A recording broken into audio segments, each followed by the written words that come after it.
তুমি ডকুমেন্ট নাটকটা পড়েছো? নীলদামকে ভূমিকাটা লিখতে বলেছে। জবাব নেই নাটকটা। অত মাখামাখি না করাই ভালো। পার্টির লোকজন কিন্তু আজকাল ওকে পছন্দ করছে না। শুনছি নাকি এক্সপেল হয়ে যাবে। মামিমা, কই বৌদি, আছো নাকি? কোথায় গেলে সব? আয় তোর মাস্টারমশাই পোকা নড়েছে পাগলের, এখন দুবেলা আনা দিচ্ছে।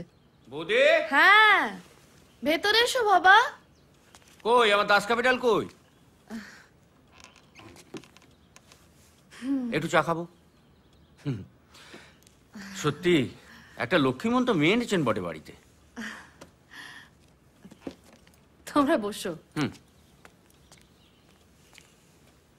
দুইখান বই আনা হয়েছে।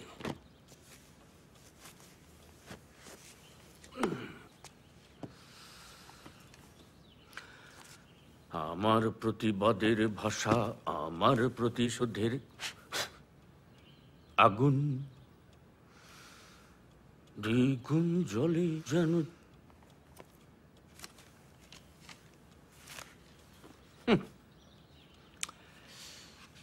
এ দেশে কাজ করতে গেলে দেশের মাটির গন্ধটা পাওয়া দরকার। লিউসাউচি পড়ে কেউ বিপ্লবী হয় নাকি? দারুণ প্রতিরোধী। আসুন ম্যাডাম, কেমন দেখছেন? ভালো।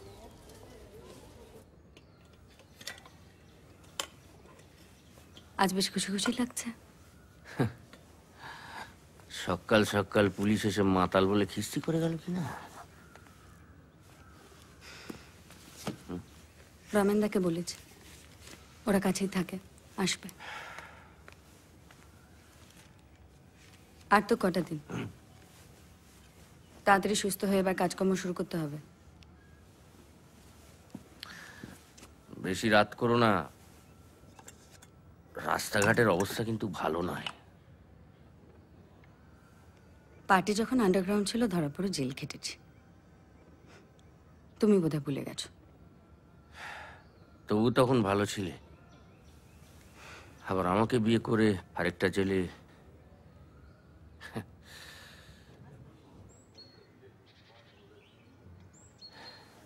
না ডাক্তার, আমি বেশ বুঝতে পারি। ঘন্টার পর ঘন্টা ধরে কাজ করি, তবু কাজ এগোয় না, এগুলো শেষ হয় না। আপনার কুমার সম্ভবের অনুবাদটা এগোলো? এগোচ্ছিল, কিন্তু বাধা পড়ে গেল। পাশের কেবিনে সাঁওতাল মেয়েটাকে দেখিয়ে সব বিগড়ে যাচ্ছে।